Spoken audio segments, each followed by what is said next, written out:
अस्सलाम वालेकुम वरहमतुल्लाहि वबरकातुहू। वही दर से तो डॉक्टर फैजी आपकी खिदमत में हाजिर है।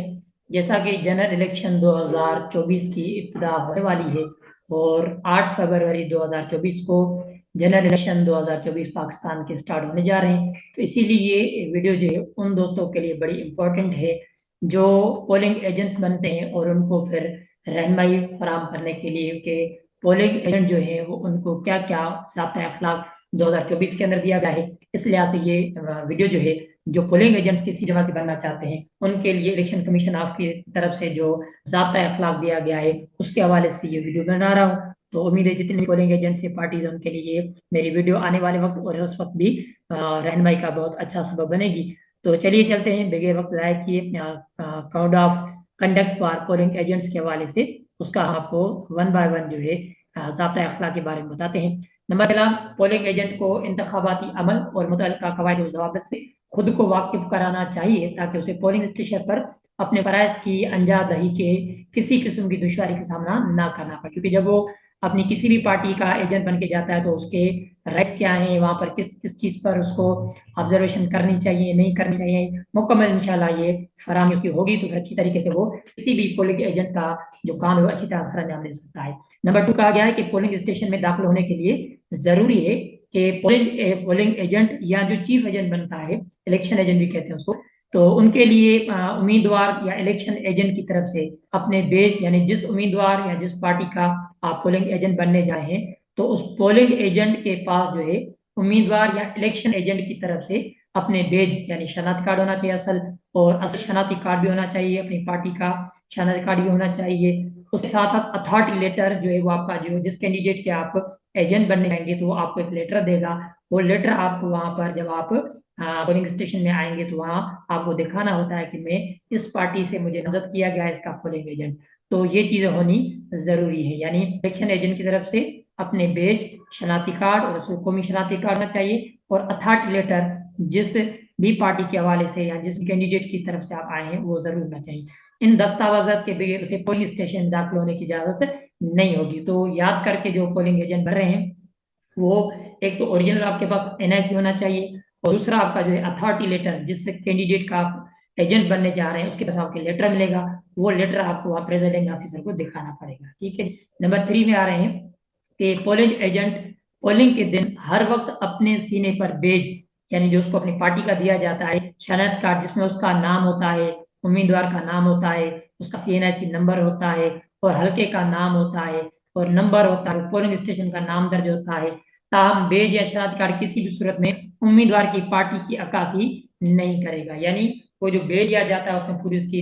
डिटेल होती है। तो उस हवाले से आपको जो है वो होना चाहिए ताकि पता चले कि ये जो पोलिंग स्टेशन के अंदर बंदा है ये किस पार्टी के हवाले से और उस हवाले से जो है आम बंदा नहीं है तो उसको कहीं पर आने जाने के अंदर इजाजत होती है, इस हवाले से फिर वो उसके काम आता है। नंबर चौथा, पोलिंग एजेंट पोलिंग स्टेशन में या पोलिंग स्टेशन के 400 मीटर के दायरे में अपने उम्मीदवार के लिए किसी वोटर से वोट तलब नहीं करेगा। यानी जो पोलिंग एजेंट है जब वो पोलिंग स्टेशन के अंदर आता है तो 400 मीटर के दायरे में किसी को भी वोट देने के लिए अपनी पार्टी के लिए सपोर्ट करने के लिए वहां पर कैंपेन नहीं कर सकता, किसी किस्म का उनको कह नहीं सकता। तो इस हवाले से क्योंकि ये वोटर का राइट होता है कि उसको फ्री एंड फेयर जो है माहौल दिया जाए, उसको आज़ाद माइंड दिया जाए, उसका फैसला खुद मुख्तियार हो, इस वजह से 400 मीटर के दायरे में वो किसी को भी पोलिंग एजेंट जो है अपनी पार्टी के हवाले से वोट देने पर किसी भी किस्म की सपोर्ट नहीं कर सकता। इसी तरह पोलिंग के आगाज से कबल प्रेजाइडिंग ऑफिसर के खाली बैलेट बॉक्स दिखाने के बाद जब आप आएंगे पोलिंग स्टेशन पर एजेंट से तो आपके पास एनआईसी होगा, आपके पास कैंडिडेट की तरफ से अथॉरिटी लेटर होगा और उस लेटर को आप दिखा के आप जब वहां बैठेंगे तो फिर आपका जो मरला ये होता है कि जो पोलिंग प्रेसिडेंट ऑफिसर होता है वो खाली बैलेट बॉक्स जो है वो लेके आता है। अब वो जितने वहाँ उसमें पोलिंग बॉक्स जो बनेंगे प्रोविंस के अलग होते हैं और एनए के अलग, नेशनल असेंबली के अलग होते हैं, तो खाली बैलेट बॉक्स दिखाने के बाद जब वो दिखाए तो आपकी जिम्मेवारी है पोलिंग एजेंट की कि आप उसको अच्छी तरह देखें, खाली होने चाहिए और उसको पूरी अपनी नज़र के अंदर रखें ताकि उसके अंदर कोई भी गड़बड़ ना हो सके। और यहाँ तक कि आप जब देखेंगे ना पोलिंग खाली जो बैलेट बॉक्स होते हैं तो बैलेट बॉक्स जो होते हैं उन पर बाकायदा नंबरिंग भी लगी हुई होती है, जो सीलिंग होती है, तो वो नंबरिंग भी आप नोट कर सकते हैं। और इसी तरह पोलिंग एजेंट को चाहिए कि वो अपनी तफसीलात फार्म 42 पोलिंग शुरू होने से पहले बैलेट बॉक्स के मुआयने से मुतालिक बयान में दर्ज करें। असल फार्म 42 में होता है कि उसकी तफसीलात के खिलाफ दस्तखत करें और अपनी तफसीलात दर्ज करें, वहाँ अंगूठे का निशान लगाए। जब 42 फार्म होता है ना, वो असल होता है कि भाई हमने इनको बैलेट बॉक्स दिखाया, उन्होंने पूरी इत्मीनान किया और उसको हमें ये प्रोसेस स्टार्ट होने से पहले हर चीज से मुतमईन था। तो 42 पर अगर कोई आपको ऑब्जर्वेशन है तो आप उस फार्म पर अपनी ऑब्जर्वेशन लिख सकते हैं। तो आपको पूरा राइट होता है पोलिंग एजेंट को कि हर लिहाज से प्रेसिडेंट ऑफिसर के ताउन करके आप अपने जो कैंडिडेट है उसके हवाले से पूरे उस आपका जो जहाँ पर वोट पड़ने हैं तो उसको पोलिंग स्टेशन पर सिक्योर भी करे और उसकी हिफाजत भी करे। तो लिहाजा आप उनकी चीज़ों को नोट कर सकते हैं। जब आपका जो बैलेट बॉक्स होगा उस पर लगे होते हैं रिबन्स, उस पर नंबरिंग भी लगी होती है। आप कोई भी किसी तरीके से जब वो बंद करे तो फिर देखा उस हवाले से पूरी निगरानी कर सकते हैं। नंबर 6 पे आते हैं कि प्रेसिडेंट ऑफिसर की तरफ से बैलेट बॉक्स पर मोहर लगाने के बाद, जब वो खाली दिखाकर आपको सील करेगा ना, मोहर लगाने के बाद पोलिंग एजेंट अगर चाहे तो बैलेट बॉक्स में अपनी मोहर लगा सकता है। इस तरह जब एक बैलेट बॉक्स प्रेसिडिंग ऑफिसर की तरफ से सील कर दिया जाता है, उसके भरे होने के बाद उसे मजीद बैलेट पेपर हासिल करने के लिए इस्तेमाल नहीं किया जा सकता। पोलिंग एजेंट अगर चाहे तो उस बैलेट बॉक्स पर अपनी मोहर भी लगा। जब आपका जो बैलेट बॉक्स है मुकम्मल सील हो जाता है तो आप चाहें तो अपनी मोहर भी लगा सकते हैं, क्योंकि ऐसा भी होता है कि बाज मरतबा जो बैलेट बॉक्स है वो चेंज कर दिए जाते हैं और जब वो सील हो जाते हैं, जब वो उसको सील करके आप दोबारा उसमें कोई वोट नहीं डाल सकते, फिर आपको नया बैलेट बॉक्स चाहिए होगा। तो उसके लिए लाजमी है कि आप उस बैलेट बॉक्स पर भी नजर रखें। ये जो गड़बड़ेशन होती है वो तभी होती है कि जब आपके एक बैलेट बॉक्स है वो भर जाता है, तो भर जाने के बाद जब साइड में कर देते हैं तो आपकी नजर उस पहले पर शायद नहीं रहती। तो लिहाजा जो भी आपके अगर एक दो एजेंट आपके खड़े होते हैं तो उनके जरिए आपकी नजर हर तरफ होनी जरूरी है, ताकि अपने कैंडिडेट के वोट और वोटर के वोट की आप हिफाजत भी कर सके। इसी मकसद के लिए तो आपको वहां पर बैठाया जाता है। तो इसी तरीके से फिर 7वें नंबर पर आते हैं कि पोलिंग एजेंट किसी भी वोटर पर उस बुनियाद पर एतराज कर सकता है कि वोटर पहले ही उसी या किसी दूसरे पोलिंग स्टेशन पर इलेक्शन में वोट दे चुका है, या वो शख्स नहीं है जिसका नाम वोटर लिस्ट में दर्ज है। तो जो पोलिंग एजेंट है उसको इजाजत नहीं दे सकता कि भाई ये निशान देखा जाता है कि ऐसा तो नहीं कि किसी दूसरी पोलिंग स्टेशन पर वोट देके यहाँ पर भी देने आया है। तो ये चीज भी देखनी जरूरी होती है। अगर आपको वहाँ इंडिकेट हो जाए कि ये वोटर जो है पहले भी आ चुका है, पहले भी डाल चुका है, या किसी और पोलिंग स्टेशन में वोट डाल के आया है, तो या वोटर लिस्ट में उसका नाम ही नहीं है, तो आपको पूरा इख्तियार है कि आप प्रेसिडेंट ऑफिस से इस चीज पर बात करें। तो पोलिंग एजेंट को चैलेंज के बारे में खुद को भी मुतमिन करने के बाद मामले प्रेसिडिंग ऑफिसर या असिस्टेंट प्रेसिडिंग ऑफिसर के इल्म में लाना चाहिए और प्रेसिडिंग ऑफिसर के सामने या असिस्टेंट प्रेसिडिंग ऑफिसर के सामने मामला पेश करना चाहिए कि वो इस इल्जाम को साबित करने का अहद करे। यानी अगर आपको किसी वोटर पर शक है और यकीन है आपको कि ये वोटर जो है पहले किसी और जगह वोट भी डाल चुका है और आप उसको चैलेंज कर सकते हैं, तो लिहाजा आपके पास ये भी अथॉरिटी होती है कि ठीक है, अगर ये आप उसको वोट डालने जा रहे हैं तो इस वोट को मैं चैलेंज करता हूँ। तो वो जो आपका पोलिंग एजेंट है वो उस वोट को चैलेंज भी कर सकता है। अदालत इस तरह के हर चैलेंज के लिए वो 100 रुपए के फीस प्रेसिडिंग ऑफिसर के पास मुनासिब रसीद के एवज जमा कराएगा। यानी उस वोट को अगर चैलेंज करेगा तो 100 रुपए का जो रसीद मिलती है, यानी उसमें आप वो भी कर सकते हैं किसी वोट को अगर चैलेंज, क्योंकि एक एक वोट की बड़ी अहमियत होती है। चले 8वें नंबर पर चलते हैं। पोलिंग एजेंट को सिर्फ ऐसे शख्स पर एतराज करना चाहिए जिसके बारे में उसके पास ये यकीन करने के लिए माकूल वजह हो कि वो हकीकी वोटर नहीं है। उससे बगैर किसी वजह के हर वोटर पर एतराज नहीं करना चाहिए, क्योंकि ये अमल पोलिंग के अमल में रुकावट का बायस बन सकता है, इसलिए इजाजत नहीं दी जा सकती। इस पॉइंट को जरा जरूर अहमियत में रखें। बात मरतबा जो पोलिंग एजेंट होते हैं वो वक्त जाया करना चाहते हैं, कर रहे होते हैं कि जो पूरी लाइन लगी हुई होती है, क्योंकि जितनी आपका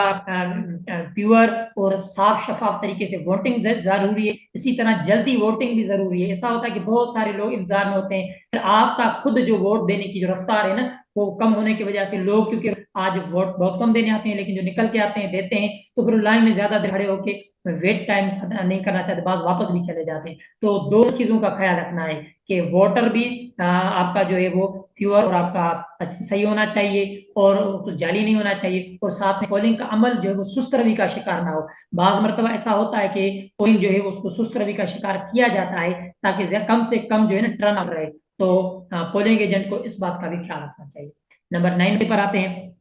अगर पोलिंग एजेंट पोलिंग स्टेशन पर कोई बेजाती देखता है, बेजातीगी देखता है, तो वो उस पर एतराज कर सकता है। ताहम पोलिंग एजेंट के लिए जरूरी है कि वो खुश असलूबी और महज़ तरीके से एतराज करे, झगड़ा करने की जरूरत नहीं है। आप उसको चैलेंज जब कर सकें या उसको आप कोई मुनासिब रवैये के तरीके चलाएं, क्योंकि जितना मैंने अर्ज किया कि पोलिंग के जो टाइम है उसके अंदर ज्यादा से ज्यादा उसको पोलिंग के सिस्टम को जो है ना स्लो ना होने दी। ये पोलिंग एजेंट की भी एक जिम्मेवारी है कि पोलिंग स्टेशन जो है ना उसमें वक्त पहले ही ज़ाया होता है। बहुत मतलब ऐसा होता है कि बाद जो है पोलिंग स्टेशन पर काम देर से शुरू होता है, तो फिर उस वजह से वोटर जो है ना सुबह से आ जाते हैं। गाँव गोटरों के अंदर ज्यादातर सबसे पहले आपको बताया कि वोट देने आ जाते हैं, तो इस वजह से वोटिंग का अमल जो है ना सुस्त रवि का शिकार ना होने दें, ये भी पोलिंग एजेंट चाहिए। नंबर 10 पर आते हैं। पोलिंग एजेंट को मालूम होना चाहिए कि ऐसे वोटर जो नाबीना हैं या उन्हें वोट डालने के लिए मदद जरूरत होती है, तो कानून के मुताबिक किसी भी फर्द को अपने साथ स्क्रीन शुदा कंपार्टमेंट में जाने के लिए मुंतखब करने की इजाजत है। अगर कोई ऐसा शख्स है जो नाबीना है या किसी भी हवाले से, तो वो उसको इजाजत होती है कि वो अपने लिए जिसको मुंतखब करे, वो स्क्रीन जहाँ पर ठप्पा वगैरह लगाता है नाबीन है, तो स्क्रीन शुदा कंपार्टमेंट में जाने के लिए मुंतखब करने की उसको इजाजत होती है कि भाई किसके चाहे जिसके चाहे, ताकि वो अपने बिट पेपर को निशान जद कर सके। ताम कानून मजीद फरा करता है कि उम्मीदवार या उसका इलेक्शन या पोलिंग एजेंट ऐसे वोटर के साथ नहीं जा सकता, इसलिए ऐसी इमदाद पर एतराज गुरेज किया जाए। यानी ये बात अच्छी तरह समझ लें कि कानून मजीद फराम करता है उम्मीदवार या उसका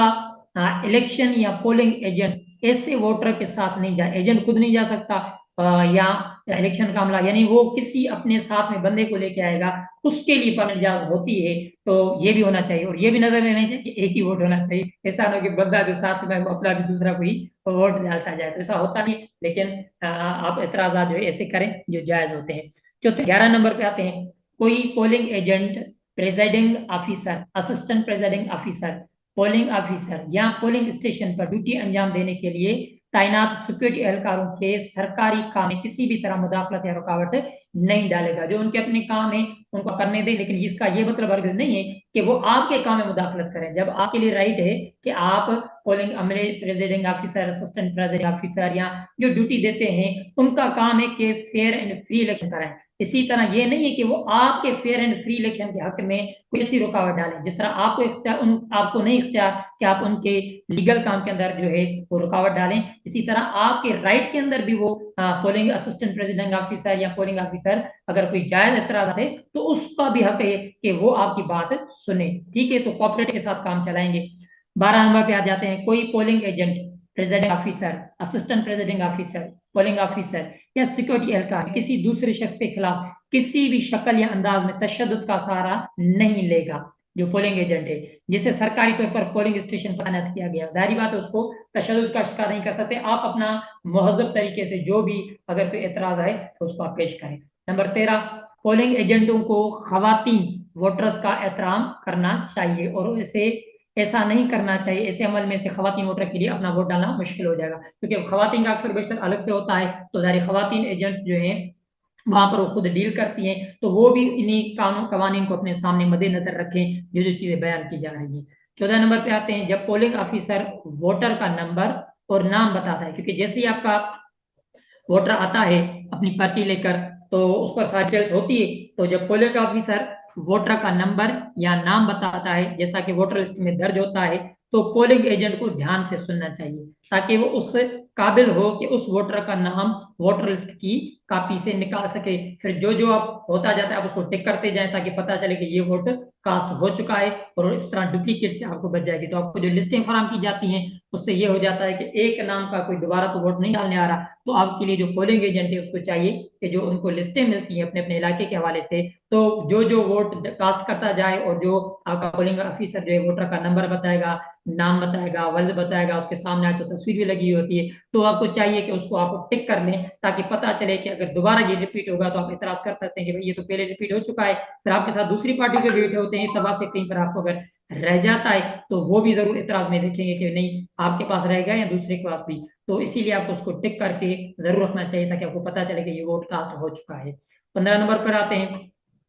पोलिंग एजेंट को ऐसी सूरत हाल पैदा नहीं करनी चाहिए जिससे हमवार होने में रुकावट पैदा हो। पोलिंग का इनेकाद या जो पोलिंग स्टेशन पर अमन अमान की सूरत हाल जन्म दे सके, ऐसे हालात से उसको गुरेज करनी चाहिए। पोलिंग एजेंट को खामखा के एतराज़ात न करने चाहिए। पोलिंग एजेंट को वोटिंग की राजदारी को बरकरार रखना चाहिए और उससे खिलाफ वर्जी करने में मदद नहीं करनी चाहिए। किसी भी कीमत पर वोटिंग की राजदारी जो है उसको क्रॉस नहीं करना चाहिए, यानी किसी को आप नई तस्वीर दिखा सकते या किसी भी एजेंट को आप जो है इशारा नहीं कर सकते, किसी भी हवाले से आप जो है वोटर की आज़ादी को जो है उसको सबकदोश नहीं कर सकते, उसका ख्याल रखना है। 17 नंबर पर आते हैं। पोलिंग एजेंट को इस हकीकत का इल्म होना चाहिए कि कानून के तहत प्रेसिडिंग ऑफिसर अगर जरूरी समझे तो अपनी तहरीक के वोटों की दोबारा गिनती कर सकता है, या इलेक्शन लड़ने वाले उम्मीदवार इलेक्शन एजेंट या पोलिंग एजेंट की दरख्वास्त पर ताम दोबारा गिनती पर प्रेसिडिंग ऑफिसर सिर्फ एक बार करेगा। इसलिए पोलिंग एजेंट को दोबारा गिनती पर इसरार नहीं करना चाहिए अगर प्रेसिडिंग ऑफिसर की जानिब से दोबारा गिनती की गई हो। यानी अगर आपकी पूरी गिनती हो गई और आपको एतराज आती है नहीं भाई इस गिनती में कहीं पर लास्ट में जो गिनती होती है आपको कहीं पर एतराज आते, तो आप प्रेसिडिंग ऑफिसर चाहे तो कर सकता है, आप उसको रिक्वेस्ट कर सकते हैं कि भाई दोबारा गिनती की जाए, तो दोबारा एक मरतबा गिनती आप करवा सकते हैं, बार बार उसके अलावा नहीं करवा सकते। इस चीज का भी ज़हन में ख्याल होना चाहिए। 18 नंबर पर कि प्रेसिडिंग ऑफिसर की तरफ से दरख्वास्त करने पर पोलिंग एजेंट को चाहिए कि वो अपने दस्तखत फार्म 45 गिनती का नतीजा यानी जब वो और फार्म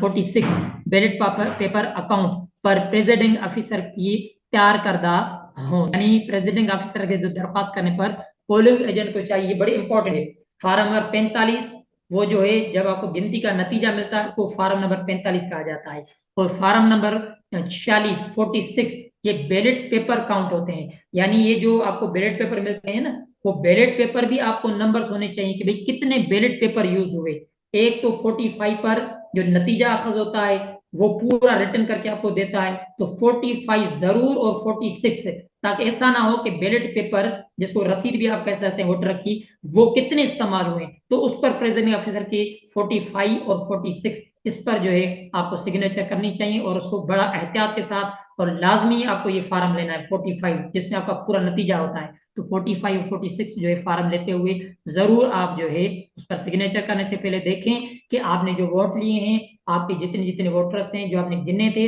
वो उसमें मौजूद हैं या नहीं। सिर्फ सिग्नेचर नहीं करनी 45 क्योंकि वो गिनती का नतीजा रिजल्ट होता है, तो उस रिजल्ट को पढ़ भी लिया करें कि भाई इसमें जिस जिस पार्टी ने जितने जितने वोट आपके सामने काउंट हुए थे वो रिटर्न है या नहीं है, तो वो चीज आपको जरूर चेक करनी चाहिए, आपका राइट है। ठीक है जी, तो 45 46 जो बड़ा इंपॉर्टेंट फॉरम है।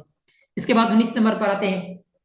कि पोलिंग एजेंट को लाजमी तौर पर प्रेसिडिंग ऑफिसर से फार्म 45 दोबारा आ गया गिनती का नतीजा जिसको रिजल्ट फार्म कहते हैं और 46 बैलेट पेपर अकाउंट की कापी हासिल करनी चाहिए और उससे मज़कूरा कापियां मौसूल होने की रसीद देनी चाहिए, उसे मज़कूरा कापियां मौसूल होने की रसीद देनी, एक कापी अपने पास रखेगा रिजल्ट की, एक आपको देगा, लाजमी ले लीजिएगा। 20 नंबर पे आ जाते हैं। पोलिंग एजेंट को फार्म नंबर 43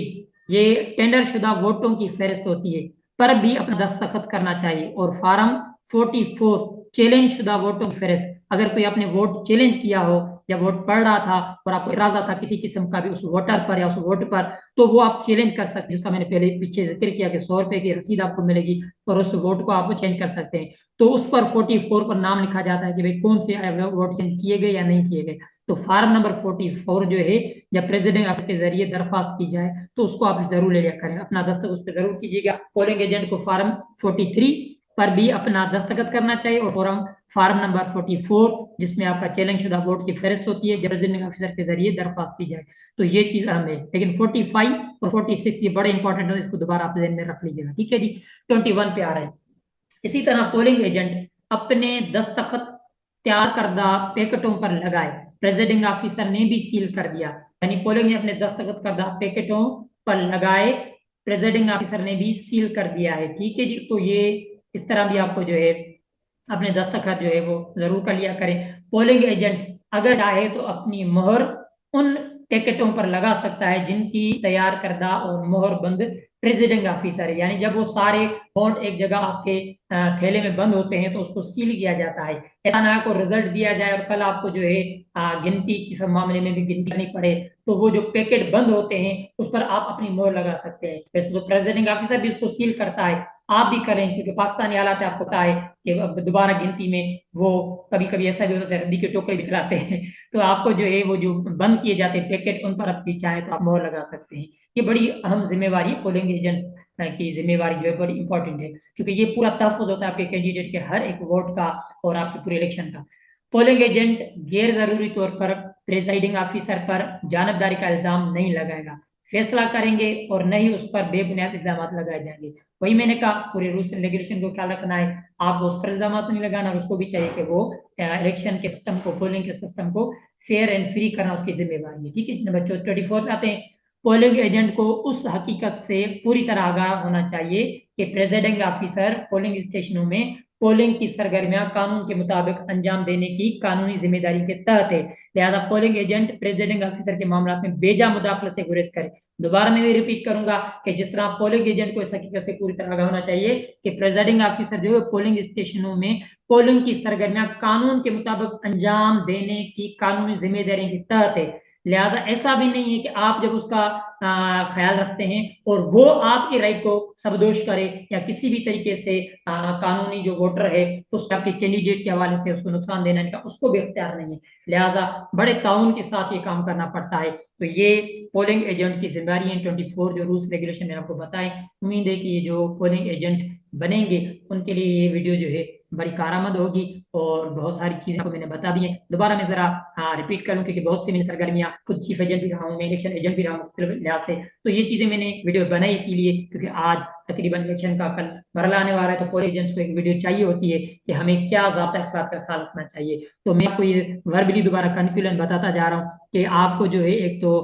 जिस कैंडिडेट के आप पोलिंग एजेंट बनने जा रहे हैं या चीफ एजेंट बन रहे हैं, चीफ एजेंट कहते हैं आपके तमाम जो एजेंट होते हैं कैंडिडेट के उनके ऊपर सुपरविजन करता है, इसको चीफ एजेंट कहते हैं। कि चीफ एजेंट भी आपने सुना होगा, तो चीफ एजेंट दरअसल तमाम किसी भी कैंडिडेट के जो एजेंट्स होते हैं पोलिंग स्टेशन पर उनका वो चीफ होता है, निगरान होता है, यूँ समझे। तो वो इसीलिए एजेंट्स के ऊपर उसको सरगर्म को चीफ एजेंट कहा जाता है। तो आ जाए, दोबारा मैं रिपीट कर देता हूँ कैंडिडेट की तरफ कि जो भी पोलिंग एजेंट बनेगा उसके पास एक तो अपने कैंडिडेट की तरफ से एक इख्तियार वाला अथॉरिटी लेटर रहेगा, वो उसके पास होना चाहिए। पेन उसके पास होने चाहिए, कोई ऐसी रिक्वायरमेंट होनी चाहिए, इस तरह ओरिजिनल आपका एनआईसी होना चाहिए। जब आप वहां जाएंगे पोलिंग स्टेशन के अंदर जहां पर आपकी ड्यूटी होगी तो आप देख लें कि पूरी की पूरी जो जरूरत होती है, जिस तरह एक इलेक्शन का माहौल होता है उस तरह फराम किया गया है नहीं किया गया है। इस तरीके से जो बॉक्स पड़े हुए हैं जब वो आपके सामने लाइन जाएंगे तो आप उसको चेक करें, आप उसको बिल्कुल करीब से जाके देख सकते हैं। उन पर सीलिंग्स के नंबर लगे होते हैं वो नोट कर सकते हैं, सीलिंग करने के बाद खाली आपको दिखाते हैं वो देख सकते हैं। इसी तरीके से पूरी निगरानी रख के आपके सामने बैलेट बॉक्स जो होते हैं वो जब रखे जाते हैं तो फिर सील किया जाता है। आप चाहें तो फिर उस पर अपनी सील भी लगा सकते हैं। फिर जब उसमें वोट कास्ट होता है, इसी तरीके से जो आपका प्रेसिडेंट ऑफिसर होता है तो उसमें साथ में जैसे ही आपका वोटर आता है तो उस पर भी आपको पोलिंग एजेंट्स को नजर होनी चाहिए कि वो जब आ रहा है फिर वो आपका नाम लेता है। फिर ये भी एक चीज चेक कर लीजिएगा कि ये जो स्टैम्प दिया जाता है उसमें इनके है या नहीं है। बाद मरतबा ऐसे होती है पाकिस्तान है यहाँ पर ये अमलों के भी अल्लाह खैर करे, तो ऐसा होता है कि जिस बेचारे को सादे होते हैं वोटर उनको जो वोट दिया जाता है इनके दी जाती है, वो बेचारी काम ही नहीं करती, वो खाली जो है ना ठप्पे ऐसे लगा के चले आ जाते हैं, उनको पता ही नहीं चलता कि इसमें इंक लग रही है नहीं लग रही है। तो ये जरूर चेक कर लिया करें कि जो इंक ले रहा है प्रेसिडेंट ऑफिसर वो इंक सही है या नहीं है। ठीक है, इसी तरह जो सीरियल नंबर होती है जिसको हम वोटर वोटर लिस्ट कहते हैं, जिसमें वोटर की पूरी फहरिस्त मौजूद होती है, जो कट काट के जो है उसको दी जाती है वोटर को, वो आप उस जो रसीद होती है उसका नंबर भी आप जो है ना चेक कर सकते हैं कि भाई कितनी नंबर जो है ना बुकड़ियां जिसको हम कहते हैं वो बुकड़ियां कितनी इस्तेमाल हो चुकी हैं, उसके भी आप नंबर नोट कर सकते हैं कि डबलिंग ना हो जाए। तो इसी तरीके से फिर आप जो वोटर डालता है वोट डालता है, इसी तरह खवातीन के अंदर भी बाज मतलब ऐसा होता है कि आपका जो अमला है उस पर भी नजर होनी पड़ती है और जो वोटर के साथ आते हैं उन पर भी नजर होनी होती है। और जहां पर राजदारी का वोट डाला जाता है वहां पर रश नहीं होना चाहिए, वहां पर लोगों पर नजर, क्योंकि आप अपने कैंडिडेट के एक एक वोट की हिफाजत करने के लिए पोलिंग एजेंट बने हैं। तो मजीद मैंने तकरीबन कोशिश की है कि सारी चीजें आपके सामने एज ए पोलिंग एजेंट कितनी कितनी चीजें को निगरानी ख्याल होना चाहिए। अगर कोई ऐसा क्वेश्चन हो तो आप कमेंट कर लें, डॉक्टर फैजी रिसर्च चैनल को लाइक करें। उम्मीद है मेरी ये जो वीडियो है ये पोलिंग एजेंट्स के लिए, पोलिंग एजेंट के बनने के दौरान और उसके मामला के अंदर रहनुमाई फराम कर रही होगी। अगर कोई मजीद क्वेश्चन हो तो मेरे कमेंट में कमेंट करें, मेरे चैनल को लाइक करें, सब्सक्राइब करें। और कोई ऐसी वीडियो अगर चाहिए सवाल पॉलिटिकल लिहाज से तो मैं इंशाल्लाह ताला कोशिश करूंगा आपके लिए जल्द से जल्द बना सकूं। बहुत शुक्रिया। डॉक्टर वहीद अली फैजी को इजाज़त दीजिए। अल्लाह हाफिज़।